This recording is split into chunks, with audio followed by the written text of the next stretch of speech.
What's good, y'all? It's your boy Z6 Stylish back with another one. Today we're gonna be discussing Killa Camron, aka Killa Cam, Right here. What's poppin', Kermit? aka Who Camron. more realer? Weed in the four-wheeler. F Mike, till you see me, you never saw a thriller. Fist scale, four reelers. Dirty whore want me to go. Bro, will ya? Smart Pisces, fresh from the archdiocese. You got heart spicy, I one time wear earrings a one-time pair, one time for one time. Damn, look how one time stare. Space in Baltimore.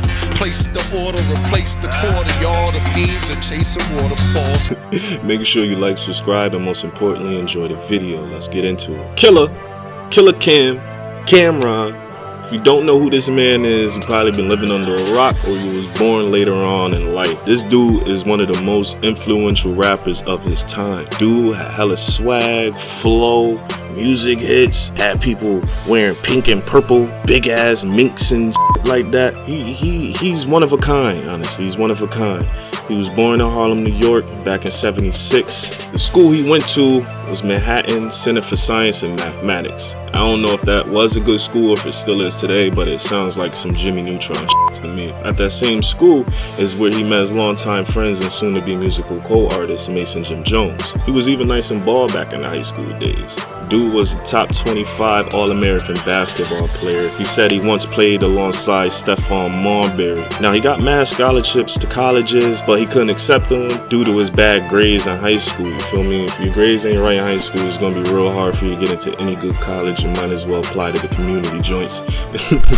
But he did eventually get into college, but soon dropped out. It seems like school was just never really for him. This would cause Camron to lose his passion for ball and school altogether and hit the streets of Harlem to sell drugs. Gotta make money somehow, right? Now, once Killa Cam got back to Harlem, he ran into Mace. Mace told Cam that if he started rapping, he would put him on. And Mace wasn't bluffing, because later Mace took Cam to go see the notorious B.I.G. himself. Killa rapped for B.I.G. for like 20 minutes straight, supposedly. I don't know, I wasn't there. Unfortunately, Cam didn't get signed by Big, because Big later on, he passed away tragically in the car shooting. I remember that. But Cam would get signed later to Lance Un due to Biggie's recommendation before he passed. Cam's debut album was called Confessions of Fire. That was released back in '98. The album sold like 107,000 copies the first week. Which was a win back in the day, I think, you know what I mean? Today, that same album has sold over 500,000 copies. Killa even got into movies with his iconic role as legendary Harlem drug dealer Alpo Martinez, aka Rico. Back, man. We right the fuck back on, baby. We right the fuck back on once I get sunny. It's gonna be business.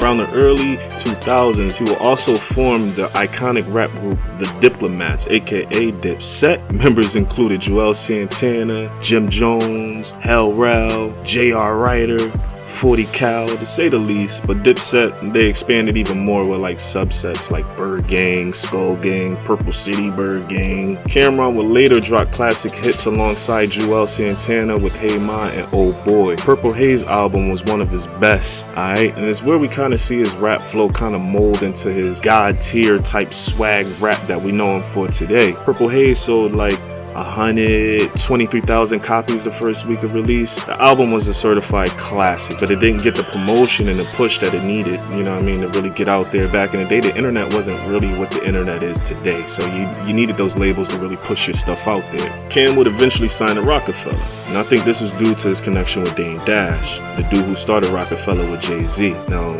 Cam would later get into beef with Jay-Z, which I'll speak on later in the video. In 2006, Camron would release another album called Killa Season, which sold 114,000 copies the first week. That same year, he released a movie called Killa Season, in which he wrote, directed, and starred it. Like, dude is popping. That movie is a hood classic. If you haven't seen it, it's up on YouTube somewhere. You'll find it.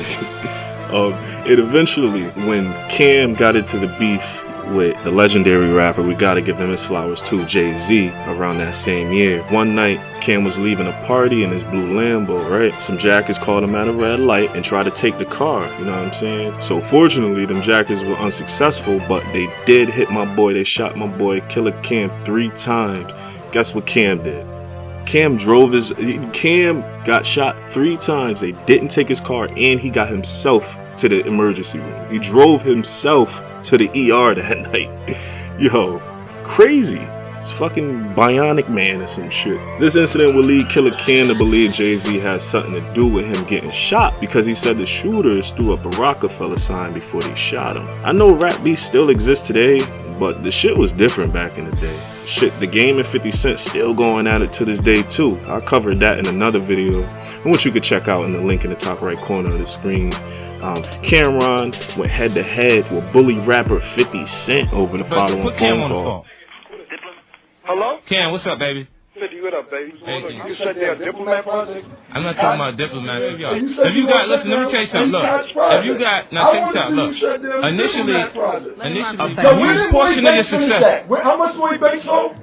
well, Lloyd Banks is at 300,000. And he's on a major, and Jim is at 300,000. Right. And that's great for Jimmy, but Jimmy's not, listen, look, that's great for Jimmy.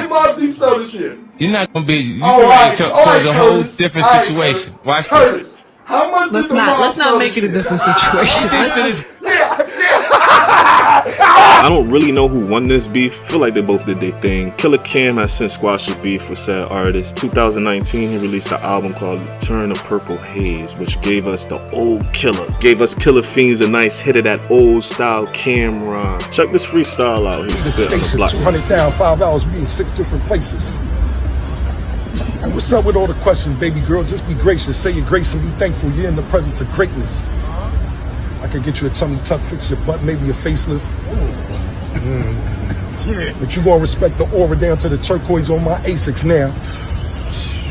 If I don't go personally, I send my cars to the cookout. Before the NBA did it, nigga, I was inside the bubble. GS 300, mid-90s during the struggle. Everybody dripping, well, look here, I made me a puddle. Fuck around and get your neck ajar. Cut just like a deck of cards. Bring the text and disrespect any nigga that's not respecting ours. Guns inside the dresser drawer, all my dog from the reservoir. How you questioning the flow that got me right next to the Escobars? Fuck is wrong with he? Killer still got that shit, yo. Killer still got it. Let me know in the comments if y'all think Cam still got it, or if he's still as influential today as he was back in the day. You feel me? Cam always gonna be my favorite influential artist. I don't know about y'all. This has been a good one. Like, subscribe, all that good stuff. I'm out of here.